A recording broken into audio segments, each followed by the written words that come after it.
చూస్తూ వారి ప్రయాణం కొనసాగించడానికి గల కారణం ఏంటంటే, చూడండి, ఏదైనా దేశంలో ఒక రాజు కనుక జన్మిస్తే, ఒక ప్రఖ్యాతిగాంచినటువంటి ఒక మనుషుడు అనేవాడు జన్మిస్తే ఆకాశంలో ఒక నక్షత్రం ఉదయిస్తుంది అనేటువంటి నానుడి ఆనాటి దినాలలో ఉండేది. మరి యోదయ బెత్లెహేములో ఎవరు జన్మించారు?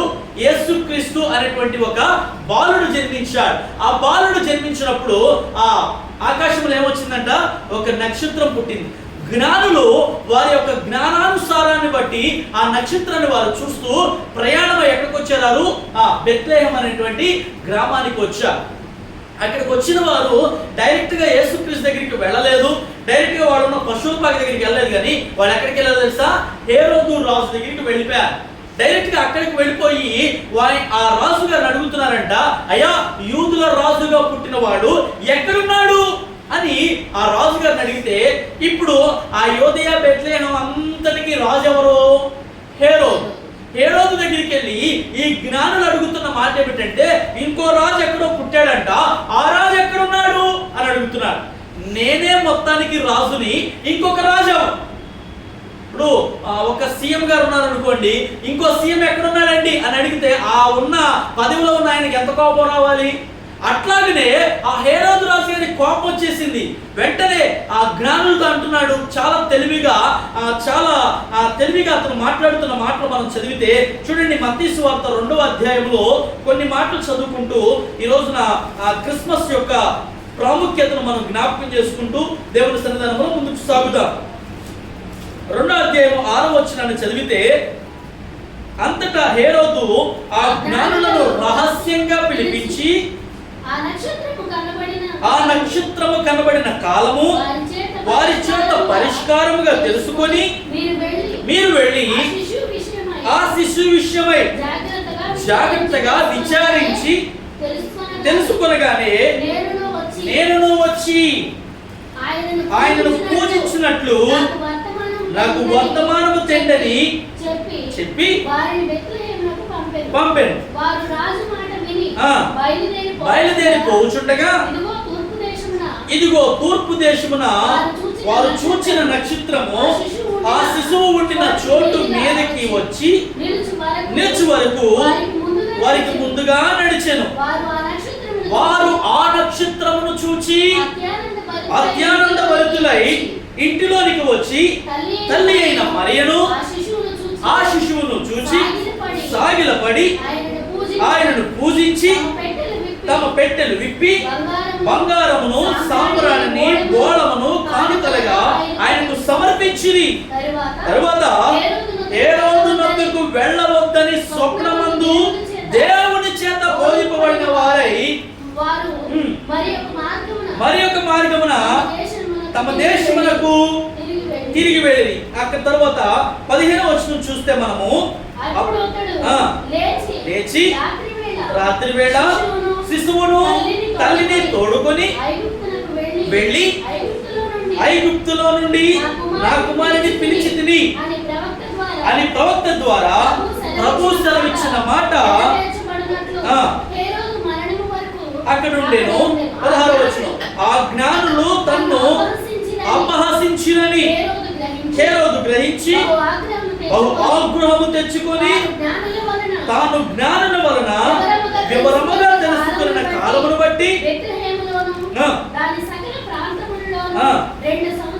2 సంవత్సరములు మొదలుకొని తక్కువ వయసు గల మగ పిల్లలందరినీ వధించెను. అందువలన రామాలో అంగలార్పు వినబడెను, ఏడ్పును మహారోదనయు కలిగెను.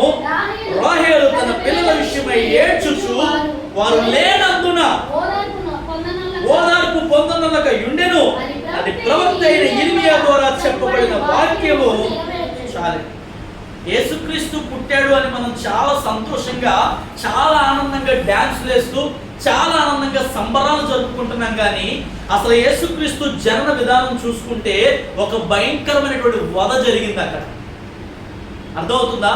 యేసుక్రీస్తు జన్మించాడు అని మనం ఎంత సంతోషపడుతున్నామో, కానీ ఆనాటి దినాలలో ఆ యేసుక్రీస్తు జన్మించడం వల్ల ఒక భయంకరమైనటువంటి వధ. అది ఎలాంటి వధ అంటే నిజముగా మరి ఆనాటి దినాలలో ఉన్న వారికి ఎలా అనిపించిందో తెలియదు, కానీ నేడున్నటువంటి దినాలను కనుక మనం పరీక్షిస్తే 2 సంవత్సరాల పిల్లలు అంటే ఎంత అంటారు, వాళ్ళ వయసులు ఎంత ఉంటాయి? 2 సంవత్సరాలు అంటే ఎంత ఉంటుంది? చిట్టీకి వయసు ఎంత? 2 సంవత్సరాలు.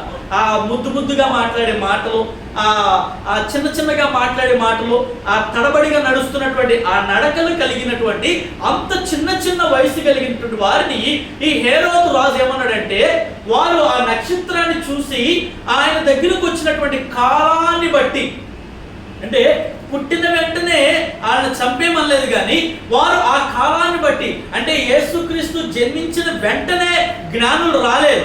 ఎప్పటికి వచ్చారు? ఆయనకు 2 సంవత్సరాలు వచ్చిన తర్వాత వారు ఆయన దగ్గరికి చేరుకున్నారు.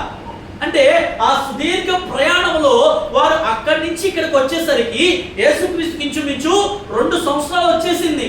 ఆ 2 సంవత్సరాలు వచ్చిన తర్వాత ఆ జ్ఞానులు వాళ్ళ దగ్గరికి వచ్చారు. యోసేపు మరియా యేసుక్రీస్తు దగ్గరికి వచ్చి వారు మోకరించి ఆ బంగారు సాంబ్రాణి బోళాన్ని సమర్పించుకున్నారు. వారు రాకకు గల కారణం ఆ నక్షత్రాన్ని బట్టి వారి ప్రయాణం కొనసాగింది. అలాగే వచ్చి వారు అర్పించారు, వారు సమర్పించుకున్నారు, వారి దారి వారు వెళ్ళిపోయారు. కానీ ఎప్పుడైతే వారు అలాగే వెళ్ళిపోవడానికి కారణం ఏంటో తెలుసా? దేవుని యొక్క ఆత్మ వారు బోధించాడంటే ఏమని? మీరు మరలా హేరోదు దగ్గరకు వెళ్ళొద్దు. అదే రాస్తున్నాడు కదా బైబిల్ వాక్యంలో, మీరు మరలా హేరోదు దగ్గరికి వెళ్ళొద్దు.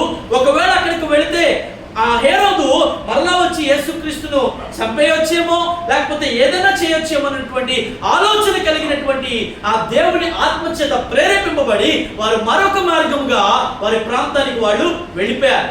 ఎప్పుడైతే హేరోదు వాళ్ళు వస్తారు ఎక్కడైతే ఆ రాజుగా పుట్టినవాడు ఉన్నాడో అని ఎదురు చూస్తున్నాడో, ఎప్పుడైతే వాళ్ళు రాలేదని తెలుసుకున్నాడో, హేరోదు జ్ఞానులు రాలేదు, నన్ను అపహసించారు, నన్ను మోసం చేశారని ఆయన తెలుసుకున్నాడు. ఇక్కడ ఒక భయంకరమైన ఆజ్ఞను అతడు ప్రవేశపెడుతున్నాడు. ఏంటా భయంకరమైన ఆజ్ఞ అంటే ఏమన్నాడో తెలుసా? చూడండి 16వ వచనం. ఆ జ్ఞానులు తను అపహసించురని హేరోదు గ్రహించి బహు ఆగ్రహం ఏమొచ్చిందంటే ఆయనకి కోపం వచ్చిందండి. యేసుక్రీస్తు జన్మించాడు అని మనం ఎంత సంతోషపడుతున్నామో, కానీ ఆ రోజున హేరోదుకి ఏమొచ్చిందంట? కోపం వచ్చిందంట, విపరీతమైన కోపం వచ్చిందంట. నేనే రాజుని, మరొక రాజు ఎక్కడి నుంచి పుడతాడు? నేనే సర్వలోకానికి రాజునై ఉండగా ఇంకో రాజు పుట్టడం ఏంటి? ఒకవేళ పుట్టినా వాడిని మాత్రం నేను బ్రతకనివ్వను, అతన్ని మాత్రం నేను ఏమాత్రం భూమి మీద ఉన్నెవను అనుకొని ఆ జ్ఞానులతో తెలివిగా మాట్లాడి అతనున్న స్థలాన్ని తెలుసుకొని అక్కడికి వెళ్ళి ఏదో చేద్దాం అనుకున్నాడు. కానీ దేవుని ఆత్మచేత ప్రేరేపింపబడి ఆ జ్ఞానులు తప్పించుకొని వెళ్ళిపోయారు. ఆ జ్ఞానులు వేరే మార్గముగా వారి ప్రాంతానికి వెళ్ళిపోయారు. అప్పుడు హేరోదుకి ఏమొచ్చిందంట? ఆగ్రహం వచ్చిందంట, భయంకరమైన కోపం వచ్చిందంట. ఆ కోపంలో అతడు తీసుకున్న డెసిషన్ ఏంటో తెలుసా? అతడు తీసుకున్నటువంటి ఒక భయంకరమైన ఆలోచన ఏంటో తెలుసా? రాస్తున్నాడు అక్కడ మాటలు. తెలుసుకొని తాను జ్ఞానుల వల్ల వివరముగా తెలుసుకున్న కాలమును బట్టి బెత్లెహేములోను సకల ప్రాంతాలలోను, ఒక్క బెత్లెహేమునే హేరోదు విడిచిపెట్టలేదు, సకల ప్రాంతాలలో కూడా అతను అన్వేషింపజేశాడు, సకల ప్రాంతాలకు కూడా పంపించాడు. అంటే బెత్లెహేము ఒక్కటే కాదు, వాళ్ళు అక్కడే ఉండరు, ఏదో చోట వారు తలదాచుకుంటూ ఉంటారు. కాబట్టి అదంతా కూడా వాళ్ళని వెతకమని, తన సైనికులను వెతకమని, తన శిష్యులను వెతకమని 2 సంవత్సరాలు మొదలుకొని తక్కువ వయసు కలిగిన వారు. అంటే ఈ లెక్క ఎలా తెలిసిందంటే ఆ జ్ఞానంలో వచ్చిన సమయాన్ని బట్టి, వారు చూచిన నక్షత్రాన్ని బట్టి, ఆ నక్షత్రం వారిని నడిపించిన విధానాన్ని బట్టి అతడు తెలుసుకొని 2 సంవత్సరాల లోపు పిల్లలందరినీ కూడా ఏం చేయమన్నాడు? మగ పిల్లలందరినీ వధించను అని రాస్తున్నాడు. అంటే దాంట్లో దయ, కరుణ, జాలి, కనికరం ఏమైనా కనబడుతున్నాయా?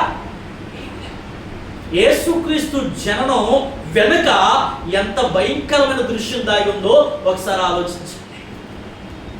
2 సంవత్సరాల లోపు పిల్లలంటే వాళ్ళకి ఎంతండి? వాళ్ళకి ఏమన్నా తెలుసా? వాళ్ళకి ఏమైనా ఆలోచన ఉందా? మేము ఎందుకు చచ్చిపోతున్నామో అని తెలియకుండా ఖడ్గం వార్తకు వాళ్ళు బలైపోయారు. లేదు రాస్తున్నాడు అక్కడ. 2 సంవత్సరాల పిల్లలందరినీ కూడా అతను ఏం చేశాడంట? వధించను అంటున్నాడు. అంటే చంపేశాడని అర్థం. ఎంతమంది తల్లులు ఏడ్చుండాలి, ఎంతమంది తల్లులు అంగలార్చుండాలి. ఎక్కడో మరి యేసు పుట్టాడంట, ఆ పిల్లోడు పుట్టడం వలన నా పిల్లోడు చచ్చిపోతున్నాడని ఎంతమంది తల్లులు అంగలార్చుండాలి, ఎంతమంది పిల్లలు రోధించుండాలి, ఏడ్చుండాలి. అందుకే అక్కడ ప్రవచనముగా ఒక మాట చెప్తున్నాడు, అందువలన రామాలో అంగలార్పు వినబడెను, ఏడ్పును మహారోదన ధ్వనియు కలిగెను. రాహేలు తన పిల్లల విషయమై ఏడ్చుచు వారు లేనందున. చూడండి, అక్కడ తల్లులంట ఆ పిల్లలు చచ్చిపోతున్నప్పుడు ఎవరు ఓదార్చేవారు కూడా లేకుండా పోయారు. కానీ ఈ యేసుక్రీస్తు, మరియా, యోసేపు ఎక్కడికి వెళ్ళిపోయారు తెలుసా? ఐగుప్తుకి వెళ్ళిపోయారు వాళ్ళు అప్పటికే. అంటే ఆ బెత్లెహేములో కానీ ఆ సకల ఉన్నటువంటి చుట్టుపక్కల ప్రాంతాల్లో వాళ్ళు లేరు. అందుకే ఆయన తప్పించబడ్డాడు, అక్కడికి వెళ్ళిపోయారు. అక్కడికి వెళ్ళిపోమని చెప్పింది కూడా దేవుని ఆత్మ చేత ప్రేరేపింపబడి యోసేపుతో మాట్లాడి, నీ కుమారుడిని, నీ మరియను తీసుకొని ఎక్కడికి వెళ్ళిపోవాలి? ఐగుప్తుకి వెళ్ళిపోవాలి. ఎందుకు వెళ్ళిపోవాలి? హేరోదు 2 సంవత్సరాల్లో పిల్లల్ని చంపాలని ఒక కుట్ర పన్ని ఆలోచన కలిగి ఉన్నాడు. కాబట్టి నువ్వు నీ పిల్లవాడిని, తల్లిని తీసుకొని ఐగుప్తుకి వెళ్ళిపోమన్నాడు. అదే ప్రవచనం మరలా రాస్తున్నాడు అక్కడ, ఐగుప్తులో నుండి నా కుమారుని పిలిచి తిని అనే వాగ్దానం నెరవేరటానికి కూడా వాళ్ళు ఆ స్థలాన్ని విడిచి వెళ్ళిపోయారు. ఉన్నారా లేరా అనే ఎంక్వైరీ కూడా లేకుండా హేరోదు ఏం చేశాడు తెలుసా?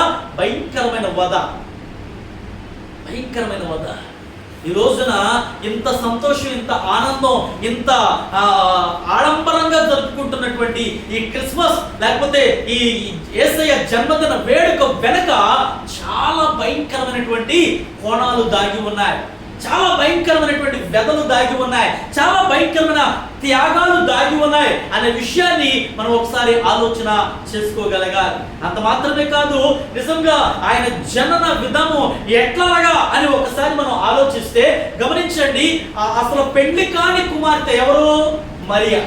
మరియకు గర్భం రావడమే ఒక ఆశ్చర్యం, అది లోకమంతటికి అవమానం. తను ఏ రీతిగా ఏం చెప్పుకోవాలో కూడా తెలియనటువంటి పరిస్థితి. అలాంటి స్థితిలో మరియను పరిశుద్ధాత్మ దర్శించడం వలన, ఆ మరియ తల్లి గారిని పరిశుద్ధాత్మ దర్శించడం వల్ల గర్భం రావడం, తద్వారా కుమారుని కనడం, ఇవన్నీ మరి దేవుని యొక్క దూత గాబ్రియేలు తనతో మాట్లాడుతున్నప్పుడు ఎంత ఆశ్చర్యానికి గురై ఉండాలి. నెంబర్ 1, ఆ మరియ గర్భాన్ని ధరిస్తుంది అని ఆ గాబ్రియేలు దూత ద్వారా వార్త పొందుకున్నప్పుడు ఒక్కసారి ఆలోచించండి మరియ గారి పరిస్థితి. ఆమె ఎవరికి ముందు సమాధానం చెప్పుకోవాలి? ఎవరు చెప్పుకోవాలి? ముందు తల్లిదండ్రులు చెప్పుకోవాలి, అంతేగా? ఇంట్లో ఫస్ట్ ఎవరున్నారు? తల్లిదండ్రులు ఉన్నారు. ముందు వీళ్ళకి సమాధానం చెప్పుకోవాలి. వీళ్ళకి సమాధానం చెప్పుకున్న తర్వాత అప్పుడు ప్రదానం చేయబడింది. అంటే యోసేపు వివాహం చేసుకుందాం అనుకుంటున్నాడు, వివాహానికి అన్ని ఏర్పాట్లు జరుగుతూ ఉన్నాయేమో, అతనికి మరలా సమాధానం నెంబర్ 1 తల్లిదండ్రులకు ఆమె ఆన్సరబుల్ గా ఉంది. రెండవది తను కట్టుకోబోయే భర్తకి ఆన్సర్ చెప్పాలి. మూడవది సమాజానికి కూడా ఆమె సమాధానం చెప్పాలి. సమాజానికి సమాధానం చెప్పడం ఎంత కష్టం. ఒకవేళ తల్లిదండ్రులను అయితే ఒప్పించవచ్చు, ఎందుకంటే అమ్మా నేను ఇంత భక్తిగా ఉన్నాను కాబట్టి, ఇదిగో దేవుని ఆత్మ దర్శించింది కాబట్టి, గాబ్రియేలు అనే దూత నా దగ్గరికి వచ్చింది కాబట్టి, దర్శనమందు స్వప్నమందు నేను ఈ దర్శనాన్ని పొందుకున్నాను అని తల్లిదండ్రులకు చెప్పి ఒప్పించవచ్చు. అది ఒక ఎత్తు అయితే, కట్టుకున్నటువంటి భర్తకు చెప్పాలంటే ఎన్ని ఆలోచనలు ఉండాలి, ఎంత అవగాహన ఉండాలి. అందుకే దేవుని యొక్క జ్ఞానం, దేవుని యొక్క ఆలోచనలు నిజంగా ఎంత అత్యద్భుతాలంటే, మరియతో మాట్లాడినటువంటి గాబ్రియేలు దూతే మళ్ళీ ఎక్కడికి వెళ్ళిందంట? యోసేపు గారి దగ్గరికి కూడా వెళ్ళింది. ఏవో నువ్వేమైనా ఆమెను విడిచిపెట్టేద్దాం అనుకుంటున్నావేమో, అలా చేయమాకు. అలా చేస్తే మరియా సమాజానికి నిందాస్పదముగా నిలబడుతుంది, తన ఇంట్లో తన సాక్ష్యాన్ని కోల్పోద్ది. కాబట్టి నీవు ఆమెను విడనాడ ఉద్దేశించొద్దు, ఆమెను విడిచిపెట్టి వెళ్ళొద్దు. ఎందుకంటే ఇది పరిశుద్ధాత్ముని యొక్క కార్యం. దేవునికి స్తోత్రం కలుగునుగాక. హల్లెలూయా. ఒక పరిశుద్ధాత్ముని కార్యం జరగాలి అని అంటే, ఒక పరిశుద్ధాత్ముని యొక్క అభిషేకం జరగాలి అని అంటే, ఒక పరిశుద్ధాత్ముని యొక్క అద్భుతమైనటువంటి కార్యాలు మనలో జరగాలి అని అంటే, దాని వెనక అవమానాలు భరించాలి, దాని వెనక నిందలు భరించాలి, దాని వెనక ఎన్నో సూటిపోటి మాటలు భరించాలి, దాని వెనక హేళన భరించాలి, ఎగతాళి భరించాలి. నా మాటలు అర్థం చేసుకోండి. ఒక పరిశుద్ధాత్ముని కార్యం జరగాలి అని అంటే, మన జీవితాల్లో ఒక అత్యద్భుతమైనటువంటి దేవుని కార్యం జరగాలి అని అంటే, దాని వెనక ఏమనుభవించాలి? అవమానాలు అనుభవించాలి, నిందలు అనుభవించాలి, వ్యతిరేకత అనుభవించాలి, ఎన్నో మాటలు అనుభవించాలి. ఎంతమంది క్వశ్చన్ చేసేవాళ్ళు ఉంటారు, వాళ్ళు అడిగే ప్రతి మాటకు మన దగ్గర సమాధానం ఉండాలి. ఈ రోజున దేవుడు మనకు నేర్పిస్తున్న పాఠం గమనించండి. దేవుని సన్నిధానంలో కార్యాలు జరగాలి అని అంటే అవి ఊరికే జరిగిపో, హంగు పొంగులతో ఏవి జరిగిపో. అవి జరగాలి అని అంటే ముందు మనం క్రమశిక్షణలో ఉండాలి, ముందు మనము దేవునికి లోబడే విధానంలో ఉండాలి, మన భక్తి జీవితాన్ని మనం కట్టుకునే స్థితిలో ఉండాలి. మరి దేవుని యొక్క పరిశుద్ధాత్మ వల్ల తను గర్భవతి అవుతుంది అంటే ఆ చుట్టుపక్కల ఇంకా స్త్రీలు లేరా? ఆ చుట్టుపక్కల ఇంకా ఇలాగ పెళ్లి కానటువంటి వారు లేరా? కానీ మరియనే దేవుడు ఎందుకు దర్శించాడు, మరియనే ఎందుకు ఎంచుకున్నాడు, ఏర్పాటు చేసుకున్నారంటే అది కేవలం దేవుని యొక్క చిత్తం. దేవుని యొక్క చిత్తం. నీవు, నేను, మనము అందరము దేవుని చిత్తములో ఉండాలి. దేవుని యొక్క కార్యాలు మన జీవితంలో జరగాలి అంటే అవమానాలు భరించాలి, నిందలు భరించాలి, వ్యతిరేకతను భరించాలి, మోకాళ్ళ ప్రార్థన చేయగలగాలి. మన భక్తి జీవితాన్ని మనము కాపాడుకోవాలి. దేవునికి స్తోత్రం కలుగునగా. మరలా మూలపాఠంలోనికి వెళితే ఆలోచించండి, మరియా తల్లిదండ్రులకు సమాధానం చెప్పాలి. ఒకవేళ తల్లిదండ్రులకు సమాధానం చెప్పుకున్నా, రెండోది భర్తకు సమాధానం చెప్పాలి, కాబోయే భర్తకు సమాధానం చెప్పాలి. ఏమని చెప్పాలి? ఇది సామాన్యమైన విషయం కాదు కదా.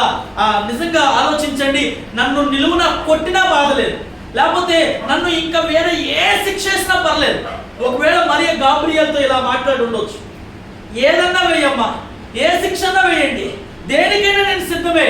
కానీ ఇంత భయంకరమైనటువంటి, ఇంత ఘోరమైనటువంటి, అవమానం పడేటువంటిది, ఎగతాళి చేయబడేటువంటిది, హేళనకు గురయ్యేటువంటిది మాత్రం నా జీవితంలో వద్దు అనుంటే ఏమై ఉండేది పరిస్థితి?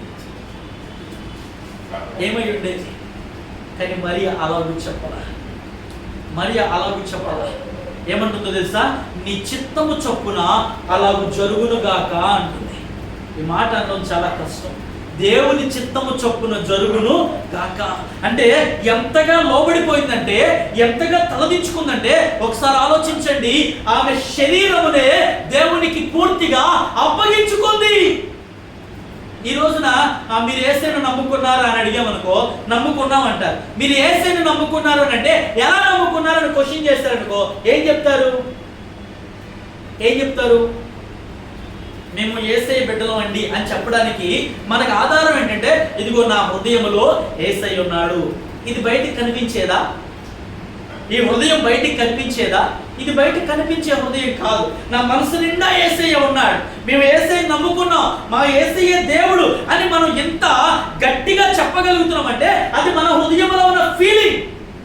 ఇంకొకరు ఎవరినన్నా మనం బయట ఎవరినన్నా మనం పలకరించామనుకో, మీరు ఎవరిని నమ్ముకున్నారని అని అడిగామనుకో, నాకు సాయిబాబా దేవుడు అండి అంటారు. ఇంకొకరు ఎవరినన్నా అడిగామనుకో, నేను ఆంజనేయుడు భక్తుడు అండి అని అంటారు. అంటే వాళ్ళ హృదయాల్లో ఏమున్నారు? ఇలాగ పరిపరి రకాలుగా ఒక్కొక్క మనసులో ఒక్కొక్క దేవుడు ఇవిడి ఉన్నారు కదా. వాళ్ళ ఇష్టానుసారాన్ని బట్టి వాళ్ళు కొలుస్తూ ఉంటున్నారు. కానీ ఏ మనుష్యుడైనా తన హృదయంలో ఉన్న ఆ యొక్క దేవతనో దేవుడినో చెప్తాడు. ఎక్కడున్నాడని? మనసులో ఉన్నాడని. కానీ బయటకు కనిపిస్తుందా? బయటకు కనిపించు. ఒకవేళ ఒక ముస్లిం సోదరుడి దగ్గరికి వెళ్ళి, అయ్యా నీకు ఏ దేవుడు అంటే ఇష్టం అంటే అతను ఏం చెప్తాడు? అల్లా నా దేవుడు అండి, నాకు ఆయనే సమస్తం, ఆ దేవుడే నేను నమ్ముకున్నా, రుజువేంటి అని అడిగితే అతను ఏం చెప్తాడు? ఇదిగోండి నా మనస్సు నిండా నా దేవుడే ఉన్నాడు అంటాడు. కానీ బయటికి కనిపిస్తుందా? బయటికి కనిపించు. అది బయటికి దేవుడిని ఎవరు, ఇప్పుడు నన్ను హిందూ అంటారు, ముస్లిం అంటారు, క్రిస్టియన్ అంటారు. నాలో ఉన్న నేను నమ్ముకున్న దేవుడు నా హృదయానికి తెలుసు తప్ప బయట లోకానికి తెలియదు. కానీ బయట లోకానికి తెలియాలి అని అంటే ఏం చేయాలి? ఇప్పుడు నన్ను క్రిస్టియన్ అని ఎవరన్నా అనగలుగుతారా?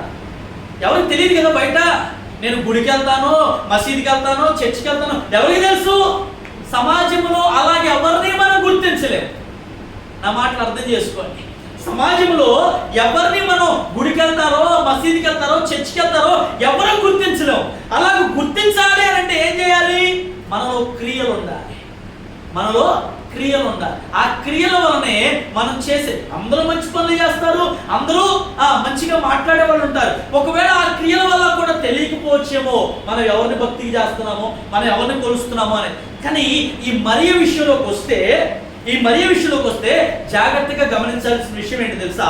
మరియ తన హృదయంలో దేవునికి స్థానం ఇచ్చింది. రెండోది, తన శరీరంలో కూడా యేసేకు స్థానం ఏమంటుంది? నీ చిత్తం చొప్పున అలాగూ జరుగునుగాక. అంటే అర్థం ఏంటంటే, పరిశుద్ధాత్మ నన్ను కమ్ముకొనును, పరిశుద్ధాత్మ వల్ల నాకేమొచ్చింది? గర్భం వస్తుంది. ఇప్పుడు గర్భం అనేది నెలలు పెరిగే కొద్దీ అలాగే ఉండిపోతే బయటకు వస్తుందా? బయటికి కనబడతా ఉంటుంది. జాగ్రత్తగా వినా.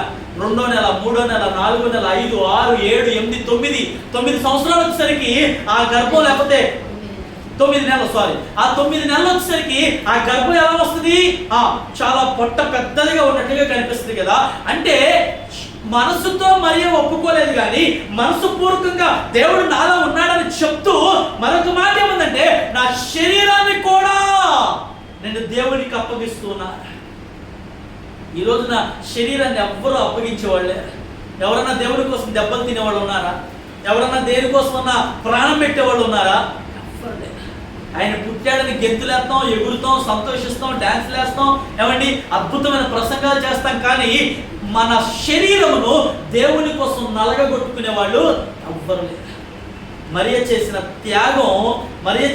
త్యాగం నిజముగా ఈరోజు సర్వ మానవాళికి ఒక అద్భుతమైనటువంటి రక్షణ తీసుకొచ్చిందని చెప్పడానికి ఏమాత్రం కూడా సందేహం లేనే లేదు. దేవునికి స్తోత్రం కలుగునుగాక. ఆ తల్లి చేసిన త్యాగమే ఈ రోజున మనం అందరం కూడా సంతోషంగా ఉండడానికి కారణమైంది.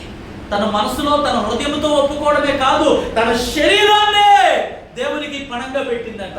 రోమపత్రిక 12వ అధ్యాయంలో మొదటి వచనాలు చదవగలిగితే అక్కడ కొన్ని మాటలు రాస్తున్నాడు చూడండి. రోమపత్రిక 12వ అధ్యాయము మొదటి వచనాలలో, కాబట్టి సహోదరులారా, పరిశుద్ధమును దేవునికి అనుకూలమునైన సజీవ యాగముగా మీ శరీరములను ఆయనకు సమర్పించుకొనుడని దేవుని వాత్సల్యతను బట్టి మిమ్మల్ని బతిమాలుకొనుచున్నాను. ఇట్టి సేవ మీకు యుక్తమైనది. మరొకసారి చూద్దాం చూడండి. కాబట్టి సహోదరులారా, పరిశుద్ధమును దేవునికి అనుకూలమునైన సజీవ యాగముగా ఏం సమర్పించుకోవాలంట? ఎలా సమర్పించుకోవాలంట? సజీవ యాగంగా. అంటే బ్రతికి ఉండగానే మన శరీరాలను దేవునికి అర్పించుకోవాలి. మనం అర్పించుకుంటున్నామా? మన శరీరాలను దేవునికి ఇస్తున్నామా? మన శరీరం అంటే మనకి ఎంత ఇష్టమో, మన శరీరములు అంటే మనకి ఎంత ప్రాణమో, మన శరీరములు నల్లగా ఉంటే మనకి ఇష్టం ఉండదు. ఎప్పుడు ఆ శరీరాన్ని ఏం చేయాలనుకుంటాం? తెల్లగా అయిపోతే బాగుండు, తెల్లగా ఉంటే బాగుండు, మంచి కలర్ వచ్చేస్తే బాగుండు అని మన శరీరాన్ని మనం కోరుకుంటున్నాం. శరీరము, దేహము దేవుని ఆలయమై ఉంది అంటున్నాడు. మరి మన ఆలయాలలో ఎవరుండాలి?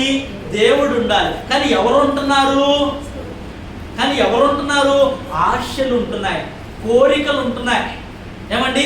లోకములో ఉన్న ఆశలు, లోకములో ఉన్న కోరికలు దేహంలో ఉంటున్నాయి. కాబట్టి మనం దేవునికి శారీరకంగా కూడా అర్పణ చేయలేకపోతున్నాం.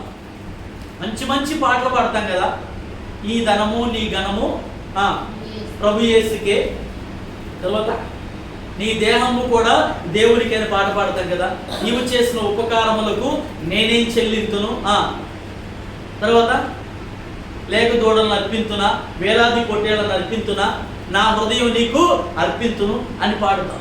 జ్యేష్ఠపుత్రుని ఇచ్చేస్తానని పాడతాం. ఇచ్చేస్తామా నిజంగా?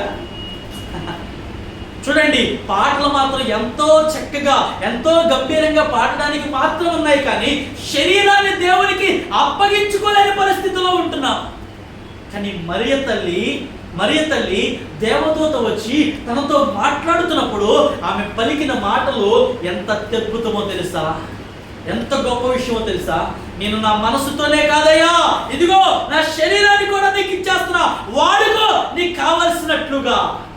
అందుకే ఆ త్యాగాన్ని బట్టే అలాగూ ఇవ్వగలిగిన మనసు మరియకు ఉంది కాబట్టి దేవుడు మరియను ఏర్పాటు చేసుకున్నాడు. శరీరమును కూడా త్యాగం చేసినటువంటి గొప్ప తల్లి. అంత మాత్రమే కాదు, యోసేపు కూడా ఏం తక్కువేం కాదు. దేవదూత చేత ప్రకటింపబడిన తర్వాత, దేవదూత చెప్పిన తర్వాత ఆమెను విడనాడలేదు. కానీ ఆయన ఏం చేశాడో తెలుసా? ఆ మరియను తీసుకొని, అదిగో జనాభా లెక్కలు రాయడానికి నువ్వేం కంగారు పడొద్దు, నేను గాడిదను రెడీ చేస్తా, మన ప్రయాణానికి కావలసిన సదుపాయాలని నేను చూస్తా అని చెప్పి మరియను వెంట పెట్టుకొని తనతో పాటుగా ఎక్కడికి వెళ్ళాడు? బెత్లెహేముకు వెళ్ళాడు. అతను కూడా త్యాగం చేశాడు. ఎంత దూరం నడవాలండి? చాలా దూరం నడుచుకుంటూ వెళ్ళాలిగా. ఆ గాడిదను దాని మీద మరియను లాక్కుంటా మధ్య మధ్యలో ఆమెకు దప్పికిన తీరుస్తూ గాడిదకు నీళ్లు పెట్టుకుంటూ మరి ఎంత దూరం చూడండి. యోసేపు యొక్క త్యాగం కూడా ఇందులో కనిపిస్తుంది. అంటే వారిద్దరూ కూడా తమ శరీరములను దేవునికి అర్పించుకున్నారు. అలా అర్పించుకున్నారు కాబట్టే ఈ రోజున ఎంత సంతోషంగా, ఎంత ఆనందంగా మనం ఉండగలుగుతున్నాం. ఆ రోజున ఆ భక్తులు చేసిన ఆ ఇద్దరి త్యాగ ఫలితమే ఈ రోజున యేసయ్య మన కోసం జన్మించాడు అని చెప్పడానికి ఏమాత్రం కూడా సందేహం లేదు. దేవునికి మహిమ కలుగునుగా. కాబట్టి ఆయన జననం వెనుక చాలా మిస్టరీ ఉంది. ఏముంది? ఆయన జననం వెనుక చాలా మిస్టరీ ఉంది. ఒక మరియ దగ్గర మొదలు పెట్టుకుంటే హేరోదు రాజు చనిపోయేంత వరకు కూడా, ఆయన ఎదిగేంత వరకు కూడా ఎన్నో ఎన్నో ఎన్నో మిస్టరీలు దాగి ఉన్నాయి. మరియ చేసిన త్యాగమే కానివ్వండి, ఆ 2 సంవత్సరాలలోపు పిల్లలు వధించబడడమే కానివ్వండి, ఇవన్నీ సామాన్యమైన విషయాలా? ఈ రోజుల్లో అలా జరిగితే ఈ పాటికి మీడియా కానీ పబ్లిసిటీ కానీ భయంకరంగా ఓదరగొడుతూ ఉంటాయి. కానీ దేవుని జననం వెనుక అద్భుతమైన మిస్టరీలు ఉన్నాయి. అంగలార్పు వినబడుతుందంట, మహారోదన జరిగిందంట. ఎవరిళ్లలో పిల్లలు చచ్చిపోతే ఎవరంటే ఊరుకునేది? భట్టులు వచ్చి ఒక్కసారిగా ఆ ఖడ్గంతో 2 సంవత్సరాలు నరుకుతుంటే ఎంత వేదన చెందాలా, ఎంత తల్లిదండ్రులు ఎంత బాధపడాలా? అప్పుడు దాకా అల్లారు ముద్దుగా పెంచుకున్న అటువంటి బిడ్డలు, అల్లారు ముద్దుగా ఎత్తుకున్న బిడ్డలు, బుడిబుడి ఆకలితో నడుస్తున్నటువంటి వారు చచ్చిపోతుంటే ఎంత బాధ కలగాల, ఎంత వేదన కలగాల, ఎంత ప్రాణాలు కోల్పోయిన పరిస్థితి. అందుకే యేసయ్య జననం వెనుక చాలా మిస్టరీ ఉంది. అలాగున్న ఆయన జననం జరిగింది కనుకనే, అలాగున్న ఆయన జన్మించాడు కనుకనే ఈ రోజున అలాంటి మరణాలు, అలాంటి భయంకరమైన స్థితులు రాకూడదని ఆయన అనేకులను రక్షణార్థమై ఆయన ఈ లోకానికి అనేకులకు రక్షణ తీసుకొచ్చాడు. ఆయన జన్మించిన తర్వాత అలా చనిపోయిన వారిని, అలా ఉన్న భయంకరమైన వ్యాధిగ్రస్తులతో ఉన్న వారిని ఎంతమందిని బాగు చేశాడు ఆయన. దేవునికి స్తోత్రం కలుగునుగాక. హల్లెలూయా. అత్యద్భుతం ఆయన జన్మం. కాబట్టి ఈ రోజున క్రిస్మస్ ఆ దినాలలో మనం నేర్చుకుంటున్నటువంటి పాఠాలను గమనిస్తే ఆయన జననం వెనుక చాలా అద్భుతాలు దాగి ఉన్నాయి, ఆశ్చర్యకరమైన విషయాలు ఉన్నాయి. వీటన్నిటినీ కూడా కొద్దిగా క్రమక్రమేణా ఉన్నటువంటి వారాలలో మనం నేర్చుకుంటూ మరికొంత వారములో మరికొన్ని విషయాలు నేర్చుకుందాం. అలాగే క్రిస్మస్ రోజున మరి అత్యద్భుతంగా దేవుని వాక్యాన్ని, ఆయన జననం లోకానికి ఏ రీతిగా గర్వకారణం అవుతుందో ఒక అద్భుతమైనటువంటి వాక్యం ద్వారా ఆ రోజున మనం దేవుని యొక్క వాక్యాన్ని ధ్యానం చేసుకుందాం. కాబట్టి ఆయన జననంలో అత్యద్భుతాలు దాగి ఉన్నాయి. ఆయన ఊరికే ఈ భూమి మీదకి ప్రవచనాత్మకంగా వచ్చిన వాడు ఆయన, ప్రవచన నెరవేర్పు చేస్తూ వచ్చినటువంటి ఆయన, అద్భుతాలు చేసినటువంటి ఆయన, ఆశ్చర్య కార్యాలు చేస్తూ వచ్చిన ఆయన. పుట్టక ముందు అద్భుతాలు జరిగినాయి, ఆయన పుట్టిన తర్వాత కూడా అద్భుతాలు జరుగుతూ వస్తున్నాయి. ఆయన జన్మించి ఆయన పెరిగి పెద్దవాడు అవుతున్నప్పుడు కూడా ఇంకా అత్యద్భుతాలు ఆయన చేస్తూ ముందుకు వెళ్ళాడు. దేవునికి స్తోత్రం కలుగునుగాక. అలాంటి ఆశ్చర్యకరుణ్ణి, అలాంటి అద్భుతమైనటువంటి వారిని, అలాంటి ఆలోచనకర్తని, అలాంటి సమాధానకర్తని మనము కలిగి ఉన్నామనంటే మన జీవితాలు ధన్యకరమైనటువంటివి. దేవునికి మహిమ కలుగునుగాక. హల్లెలూయా, హల్లెలూయా. కాబట్టి చివరిగా ఒక మాట మనం నేర్చుకుందాం. మన శరీరములను కూడా దేవునికి అర్పితం చేయాలి. దేవుని పని కొరకై వాడబడాలి. ఏం పని కొరకు వాడాలి? దేవుని సన్నిధానంలో వాయిద్యాలు వాయించాలా, పాటలు పాడాలా, వాక్యం నేర్చుకోవాలా, పరిచర్య చేయాలా. ఇవన్నీ శారీరకంగా దేవుని యొక్క పరిచర్య మనం చేస్తే ఆ త్యాగం మనం చేయగలిగితే సజీవముగా మీ శరీరములను మీకు అర్పించుకోండి దేవునికి అని చెప్తున్నాడు. అందుకే పౌలు అంటాడు, దినదినము నా శరీరాన్ని నేను నలగగొట్టుకుంటున్నాను. అలా నలగగొట్టుకోబట్టే ఆ పౌలు గారికి ఏ కిరీటం ఉందంట? జీవ కిరీటం ఉంది, నీతి కిరీటం ఉంది. కాబట్టి ఆ కిరీటాన్ని మనం పొందుకోవాలంటే దేవుని కోసం మనస్సులోనే కాదు, విరిగి నలిగిన హృదయముతోనే కాదు, మన ప్రాణాత్మ దేహములతో దేవునికి మనము లోబడాలా, అర్పించుకోవాలా. తద్వారా దేవుని యొక్క అద్భుతమైన క్రియలు మనం చూడగలగాలి. మరలా చెప్తున్నాను, దేవుని యొక్క చిత్తం మన జీవితాల్లో నెరవేరాలని అంటే మనము శారీరకంగా కూడా దేవుని సన్నిధిలో నలగగొట్టబడాలి. అది ఉపవాసం ద్వారా కానివ్వండి, కొన్ని గంటల ప్రార్థన వల్ల కానివ్వండి, మరి దేవుని యొక్క పరిచర్య ద్వారా కానివ్వండి, మన శరీరాన్ని మనం దేవుని కోసం నలగగొట్టుకోవాలి. అప్పుడే దేవుడు మన జీవితాల్లో అద్భుతాలు చేస్తాడు, ఆశ్చర్యకార్యాలు చేస్తాడు. మందిరంలో నూతన ఆత్మలో దేవుడు తీసుకొని వస్తాడు. ఇవి కేవలం దేవుని ద్వారా జరిగే కార్యాలే తప్ప మన వల్ల మనం సాధించుకునేది ఏదీ లేదు. కాబట్టి అలాగూ చేస్తూ దేవుని సన్నిధానంలో ఆయన చిత్తానికి, ఆయన ఆశీర్వాదాలకు, ఆయన దీవెనలకు మనం అందరం పాత్రలు మోదాం. దేవుడి కొద్ది మాటలు మన వినికిడిలో దీవించి ఆశీర్వదించును గాక.